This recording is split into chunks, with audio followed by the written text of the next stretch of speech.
Salam hebat untuk guru-guru hebat. Demonstrasi kontekstual modul 3.1. Wawancara kepala sekolah terkait dengan pengambilan keputusan berbasis nilai-nilai kebajikan sebagai pemimpin.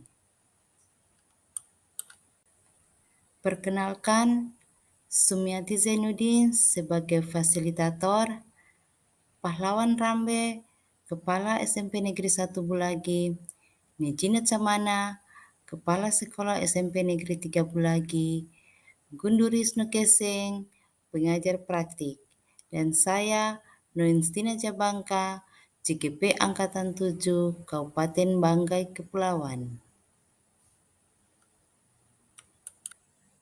Tujuan pembelajaran khusus pada demonstrasi kontekstual modul 3.1 yaitu JGP dapat melakukan suatu analisis atas penerapan proses pengambilan keputusan berdasarkan pengetahuan yang telah dipelajarinya tentang berbagai paradigma, prinsip, pengambilan dan pengujian keputusan di sekolah asal masing-masing dan di sekolah atau lingkungan lain. Berikut ini merupakan wawancara pertama yang saya lakukan kepada Kepala Sekolah SMP Negeri 1 Bulagi, yaitu Bapak Pahlawan Rambe, Sarjana Pendidikan, Magister Administrasi Publik. Selamat siang. Bagaimana kabarnya Pak hari ini? Alhamdulillah baik-baik. Ada yang bisa dibantu? Baik. Begini Pak, memang saya perlu bantuan Bapak, tapi sebelumnya saya minta maaf karena sudah mengganggu aktivitas Bapak dan tugas Bapak.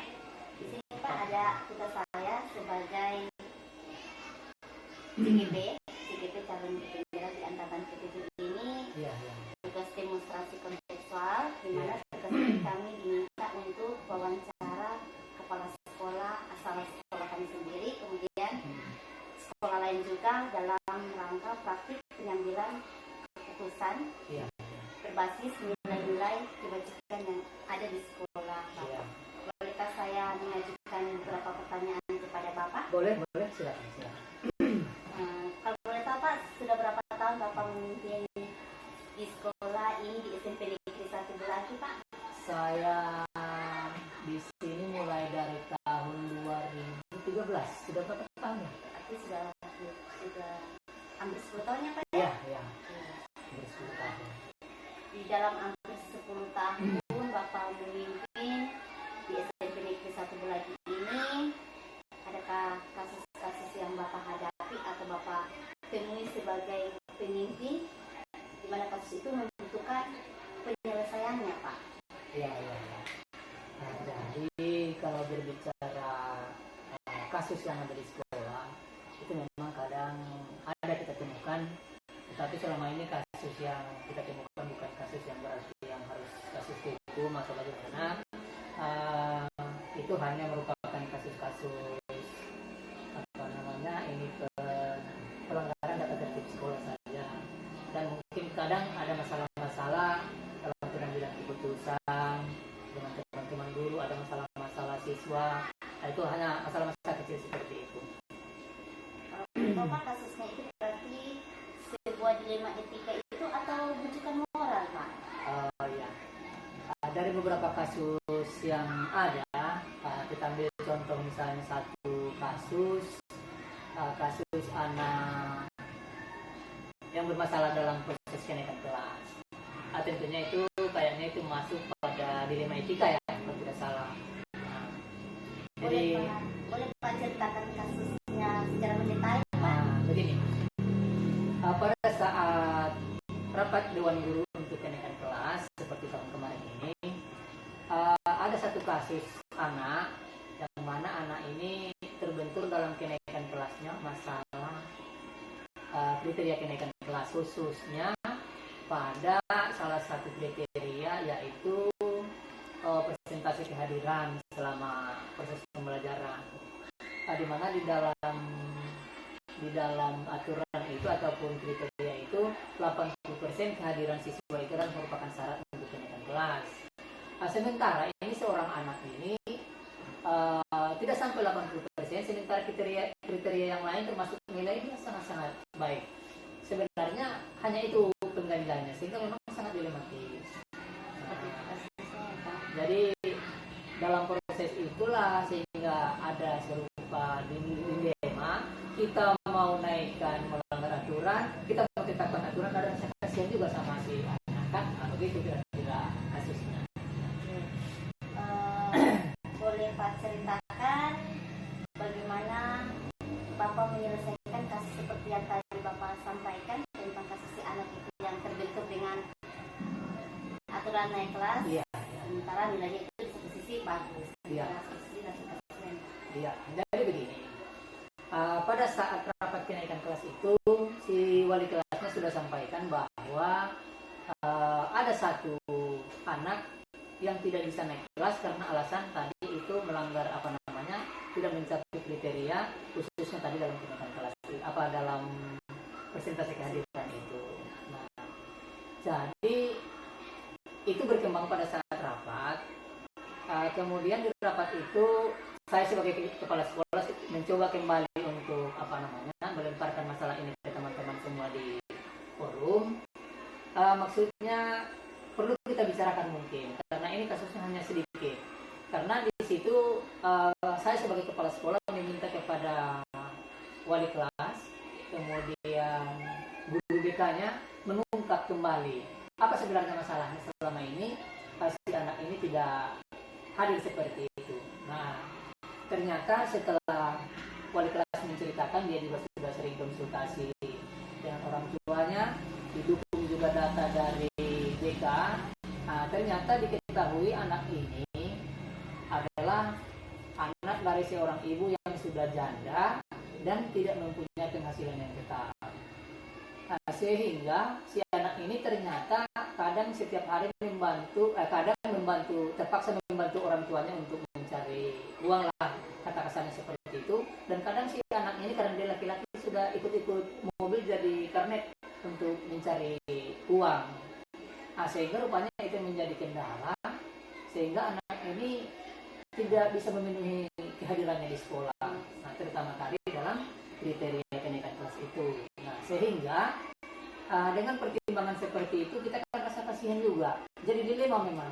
Di satu sisi aturan kita harus tegakkan, di satu sisi kita perasaan seperti apa terhadap anak ini, kasihan juga. Dari segi kemampuan belajar sih oke. Cuma masalahnya di situ tadi ketidakhadirannya itu. Nah, jadi kembali dilemparkan di forum. Memang sih terjadi juga kadang benturan, tetapi artinya setelah diberikan beberapa pemahaman, pengertian kepada teman-teman, ya alhamdulillah itu bisa kita berikan kebijakan dengan beberapa ketentuan. Jadi sehingga anak ini bisa dipertimbangkan gitu. Tadi saya mendengar kasus yang Bapak sampaikan, berarti di situ ada, kalau misalnya ada nilai nanti yang tersirat dari penyampaian kasus yang Bapak telah sampaikan, yaitu kalau boleh tahu nilai kebajikan apa yang tersirat yang merupakan dilema yang Bapak hadapi pada saat nanti penentuan kenaikan kelas, bisa Bapak ambil keputusan Bapak. Jadi begini, artinya kita kembali ke kasus tadi, karena kasusnya ini adalah bukan kasus, kita anggap bukan kasus kenakalan kan, jadi perlu ada kebijakan-kebijakan khusus seperti ini. Tapi tentunya hal yang seperti ini kita harus biarkan. Tentunya ini merupakan pengalaman kita sebagai kepala sekolah dan teman-teman guru, bagaimana ke depan itu kasus yang seperti ini bisa kita perbaiki kembali. Nah, begitu. Kalau langkah-langkah atau prosedur seperti apa yang Bapak lakukan tadi sudah tersirat, tapi saya minta penjelasannya Pak. Iya. Jadi langkah-langkah selanjutnya dari kasus yang ada tadi, di rapat kita sudah sampaikan bahwa bukan berarti kita memberikan dia kebijakan seperti itu saja, tetapi tentunya ada syarat-syarat sehingga ke depannya ada bisa perubahan kan. Jadi di situ kita perlu ada kembali, nanti akan ada koordinasi dengan orang tuanya, kita adakan lagi pemahaman. Kemudian disepakati juga bahwa anak ini kita undang sebelum pembagian rapor, kemudian kita sampaikan bahwa sebenarnya dia tidak pantas, artinya tidak bersyarat untuk naik kelas dengan alasan tadi ketidakhadirannya itu. Nah, tentunya perlu kebijakan khusus untuk si anak, yaitu kita akan berikan kebijakan kenaikan kelas itu, tetapi dengan persyaratan tadi untuk kedepannya bisa kita sama-sama bisa perbaiki, terjadi lagi seperti itu. Seperti apa menerapkannya? Menurut Bapak, hal apa saja yang Bapak anggap efektif dalam mengambil keputusan yang berhubungan dengan dilema etika seperti yang tadi yang kasus yang Bapak sampaikan? Oh iya. Jadi kalau kita mengambil keputusan yang pas, kalau saya sebagai kepala di sekolah kan ada 3 sebenarnya komponen penting yang dalam pengambilan keputusan itu tidak bisa kita tinggalkan. Yang pertama adalah orang tua siswa, yang kedua dewan guru, yang ketiga itu adalah dinas.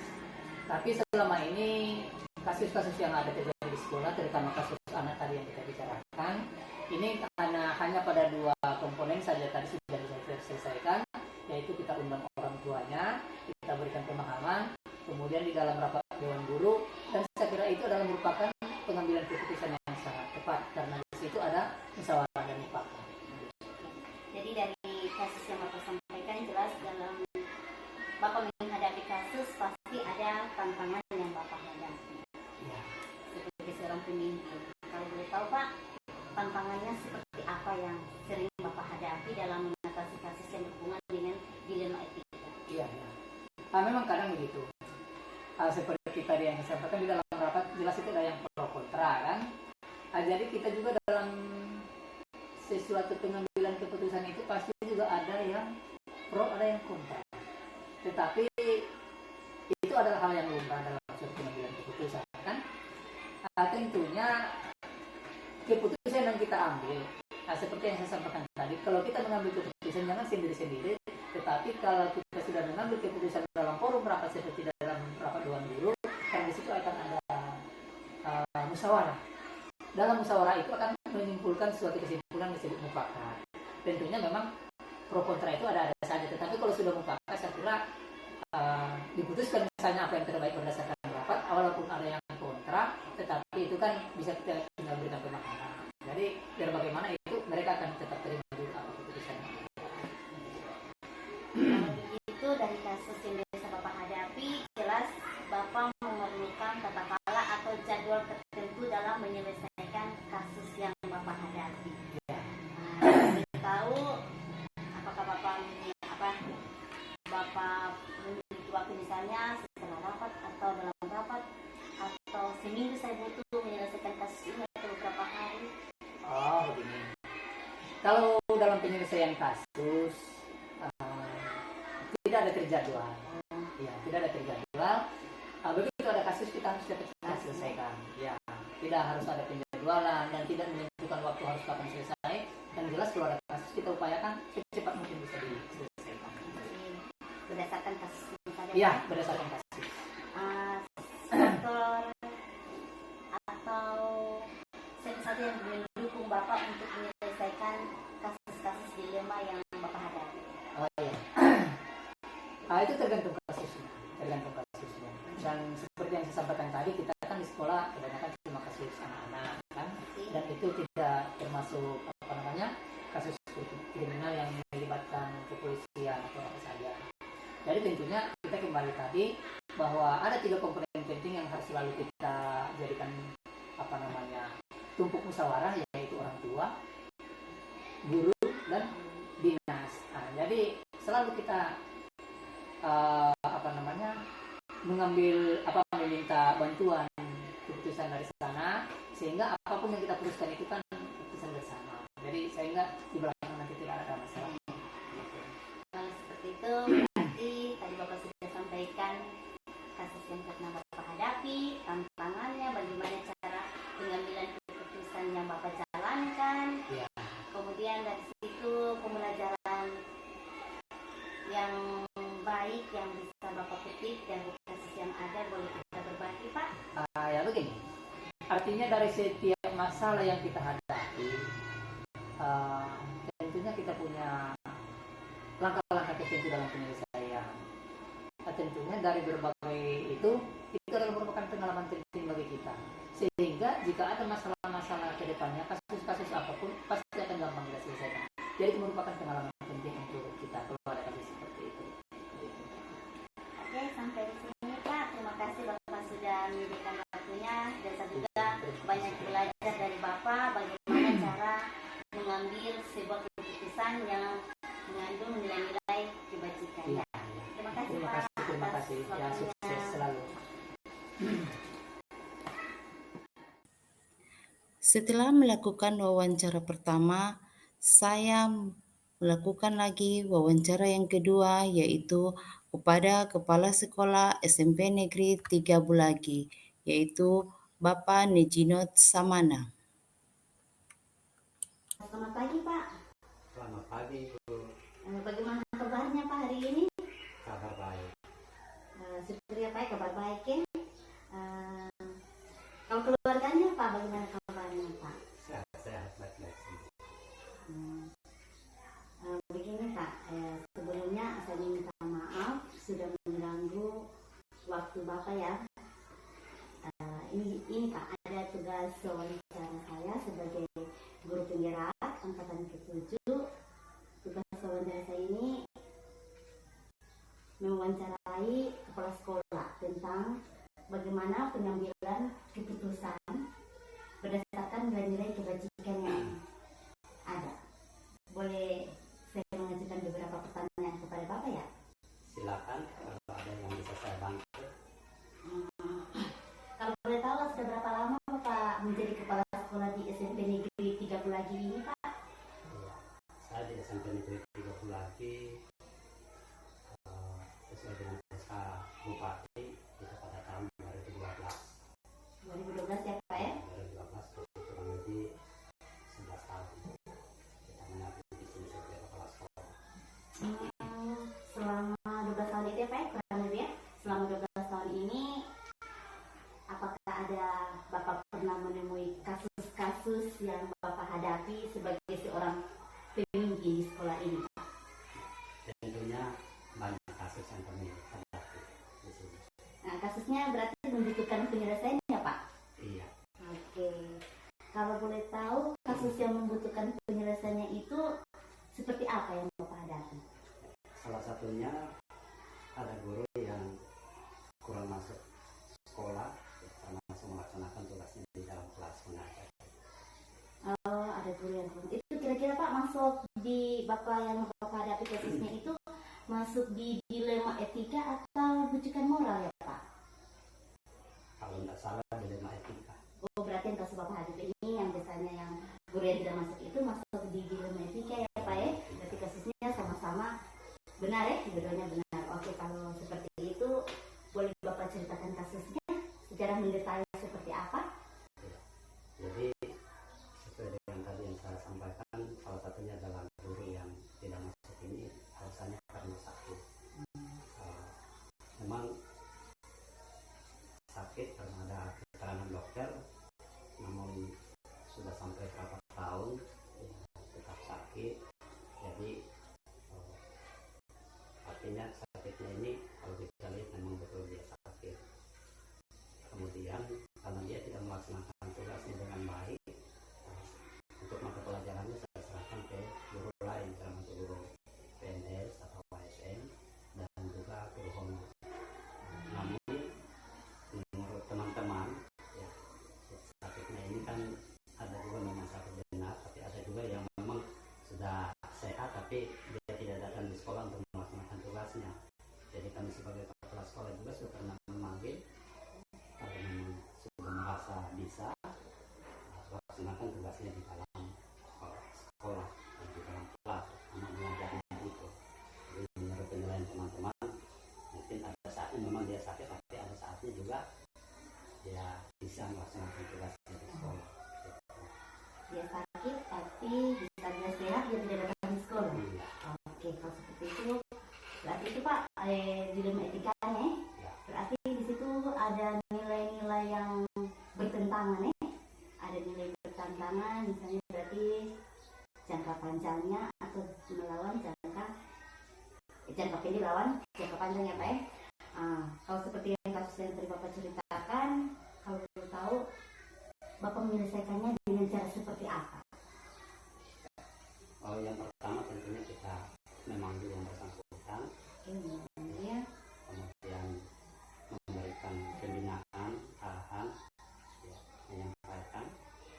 Kemudian yang kedua, saya juga menyampaikan di dalam rapat, ya, meminta masukan-masukan dari Bapak Ibu guru yang ada, bagaimana solusinya, terutama di dalam pembelajarannya. Yang intinya kita tidak mengorbankan anak didik kita, ya, tetap proses pembelajaran itu tetap berlangsung ya seperti biasa. Jadi itu yang kami lakukan. kemudian Pak di sini lagi ya, berarti di sini Bapak tidak mengorbankan anak didik dengan yang pasti di sini selalu berpihak kepada murid ya Pak ya. Ya, gitu. Ya. Seperti yang Bapak lakukan itu selalu ujung-ujungnya pada murid. Nilai kebajikannya yang Bapak dapat di sini seperti apa ya Pak? Nilai kebajikan yang kami dapatkan di sini, yang pertama tentunya yang kita utamakan adalah anak didik kita, sekalipun guru tersebut tidak mengajar, namun kita upayakan bagaimana pembelajaran di dalam kelas itu berjalan dengan baik. Kemudian yang berikut, kita juga memberikan pemahaman kepada teman-teman guru. Kita juga memang agak susah menentukan karena orang sakit, bagaimana kita mau paksa untuk mengajar, tentunya itu tidak bisa. Walaupun itu memang kadang-kadang ada yang katakan kadang sakit, kadang-kadang tidak. Jadi bisa saja tidak adil menurut penilaian teman-teman. Tapi itulah yang kami ambil, sikap yang kami ambil, atau kebijakan yang kami ambil di sekolah. Oke, tadi kalau saya tidak salah dengar ya Pak ya, Bapak sudah menyampaikan langkah kebijakan yang Bapak sudah ambil. Ada, kalau tidak salah sini saya ada tulis ada sekitar 4. Kalau boleh tahu urutan langkahnya atau prosedurnya seperti apa Pak dalam pengambilan penyelesaian kasus yang Bapak hadapi? Yang pertama yang kami pikirkan selalu siswa. Bagaimana pembelajaran itu atau siswa itu dilayani dengan baik. Kemudian yang kedua tentunya kami memanggil yang bersangkutan untuk memberikan pembinaan. Kemudian saya juga memanggil teman-teman guru, apakah itu secara perorangan atau di dalam rapat untuk memberikan atau meminta masukan-masukan. Di samping itu juga saya minta petunjuk dari dinas bagaimana menyelesaikan masalah-masalah seperti yang kami hadapi. Mungkin seperti itu. Oke, dari langkah yang telah Bapak ceritakan berarti yang mana yang Bapak merasa langkah tersebut Bapak anggap sangat efektif dalam menangani kasus dilema etika yang Bapak hadapi? Langkah yang saya Sangat anggap efektif. ya efektif itu membawa di dalam rapat, jadi mendengarkan teman-teman atau saran teman-teman, bagaimana kemudian dari situ baru saya mengambil keputusan atau kebijakan saya. Berarti mengambil di dalam rapat itu langkah yang efektif Ya. yang Bapak lakukan ya. Oke, kalau begitu berarti kasus-kasus yang Bapak hadapi ini apakah Bapak memiliki tata cara atau jadwal tertentu dalam sebuah penyelesaiannya, atau Bapak langsung menyelesaikannya di tempat, langsung memanggil si guru tersebut seperti itu, atau memiliki sebuah jadwal untuk menyelesaikan kasusnya? Ya. Kalau untuk menyelesaikan kasus, ya, tentunya kita lihat kasusnya dulu. Yang sehubungan dengan kasus yang tadi yang kita bicarakan itu, ya tentunya yang pertama saya memanggil kesimpulan. Kemudian bila mana mungkin belum ada perubahan, tentunya saya memutuskan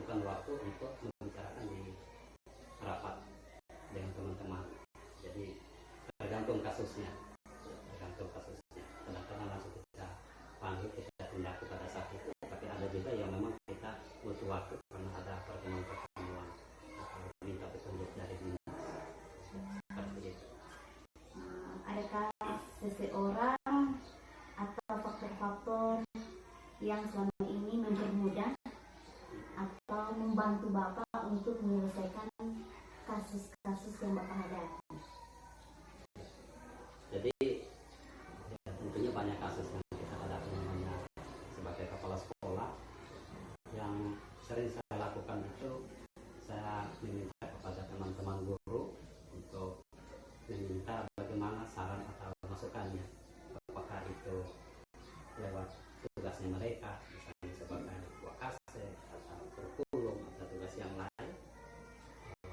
Yang berikut juga saya juga minta petunjuk atau minta saran dari teman-teman pada saat rapat. Begitu juga dari keluarga. Jadi kadang-kadang saya bicarakan dengan keluarga, kasus yang kita alami itu menurut keluarga bagaimana cara penanganannya, sehingga dari situ masukan-masukan itu saya bisa mengambil sebuah keputusan. Seperti itu ya Pak, berarti bisa juga dari teman-teman atau dari dinas Ya, bisa juga dari dinas, ya. langsung atasannya Bapak bisa langsung atau bahkan dengan keluarga yang terdekat ya. Kalau begitu dari semua kasus yang Bapak hadapi dengan keputusan yang Bapak ambil dan setelah keputusan Bapak ambil, Bapak jalankan, di situ jelas ada tantangan. Kalau boleh tahu tantangannya seperti apa Pak? Tantangan yang besar itu bila mana ada sebuah kasus kemudian kita mengambil kebijakan dan sebagian besar guru mungkin tidak bisa menerima dengan kebijakan yang kita keluar atau yang kita sampaikan. Tapi kita sebagai kepala sekolah, bila mana kita berpikir tentang sekolah secara umum, tentang anak didik kita dan banyak faktor ya, tentunya sekalipun mungkin ada yang tidak sependapat, tapi kalau menurut kita sudah itu yang kita harus lakukan, kita harus lakukan. Oke, seperti itu ya Pak. Berarti seorang pemimpin itu dalam mengambil keputusan kadang memiliki dilema ya. Ya, sekalipun menurut teman-teman sebagian tidak menerima, ya, tapi sudah begitu. Semua keputusan ada di tangan pemimpin. Ya, sekolah. Ya, oke, kalau seperti itu dari tadi kita sudah bicara bahwa punya kasus, Bapak bisa jalankan seperti apa, tantangan yang Bapak hadapi seperti apa, pembelajaran apa yang bisa Bapak petik dari kasus yang Bapak hadapi, yang Bapak jalankan, keputusan yang Bapak jalankan, dan tantangan yang Bapak hadapi. Jadi memang jadi seorang pemimpin itu tidak mudah, apalagi mengelola sekolah. Namun yang dari yang kita petik dari semua masalah-masalah ini, ya tentunya bagaimana kita mengambil keputusan yang bijaksana. Jadi bukan karena rasa sakit hati atau karena ada sesuatu, namun yang kita pikirkan tentang sekolah. Jadi itu tantangan. Jadi bagaimana kita mengambil sebuah keputusan yang bijaksana.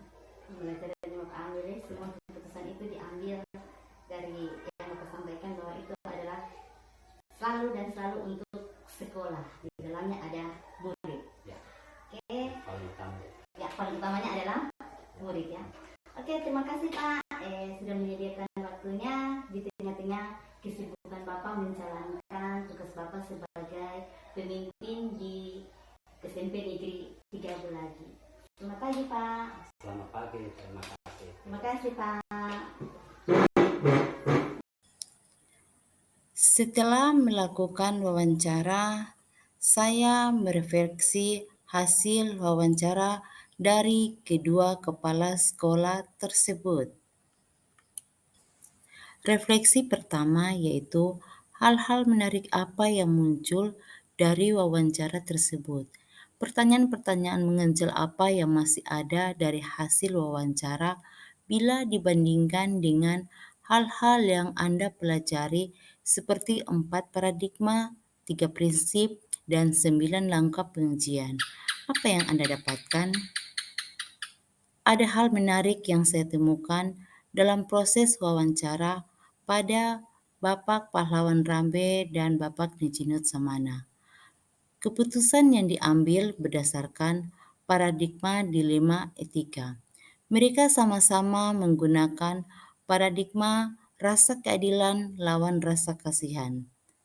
Adapun terkait prinsip pengambilan keputusan, sama-sama juga mereka menerapkan prinsip berpikir berbasis rasa peduli atau car-based thinking, di mana mereka mengambil keputusan berdasarkan rasa peduli menggunakan hati nurani dalam mengambil keputusan dengan mempertimbangkan beberapa hal. Dalam pengambilan dan pengujian keputusan berdasarkan 9 langkah yang ada, secara umum menurut saya berdasarkan hasil wawancara yang tersirat, kedua Kipsek tersebut, Pahlawan Rambe dan Pak Nijinot Samana, menerapkan 9 langkah tersebut kurang lebih hampir sama, walaupun tidak semua langkah mereka lakukan secara beruntun, sesuai dengan isi teori modul 3.1. Ini hanya saja dikarenakan mereka belum memiliki konsep pengetahuan tentang modul 3.1. Refleksi yang kedua yaitu bagaimana hasil wawancara antara dua pimpinan yang Anda wawancarai. Adakah sebuah persamaan atau perbedaan? Kira-kira ada yang menonjol dari salah satu pimpinan tersebut? Mengapa? Apa yang membedakan? Persamaan dan perbedaan. Persamaan, pengambilan keputusan yang saya temukan dari hasil wawancara kedua Kepsek tersebut adalah kedua Kepsek tersebut melakukan musyawarah melalui rapat untuk mengidentifikasi masalah-masalah yang ada dan menemukan solusi yang dapat diambil sebelum mengambil keputusan. Perbedaan, tidak ada perbedaan paradigma dan prinsip yang digunakan pada kasus yang mereka hadapi, walaupun kasusnya berbeda. Mereka sama-sama menggunakan paradigma keadilan melawan rasa kasihan dan prinsip berpikir rasa peduli. Hal-hal yang menonjol yaitu kedua kepala sekolah memiliki hal-hal yang menonjol pada pengambilan keputusan, di mana dalam pengambilan keputusan mereka mempertimbangkan dampak terhadap sekolah dan murid. Refleksi ketiga yaitu apa rencana ke depan para pimpinan dalam menjalani pengambilan keputusan yang mengandung unsur dilema etika.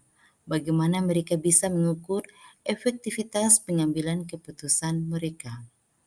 Ada rencana ke depan yang akan dilakukan oleh kedua Kepsek tersebut adalah mereka akan selalu menganalisis setiap permasalahan yang ada, sehingga dalam pengambilan keputusan akan berdampak positif bagi banyak orang.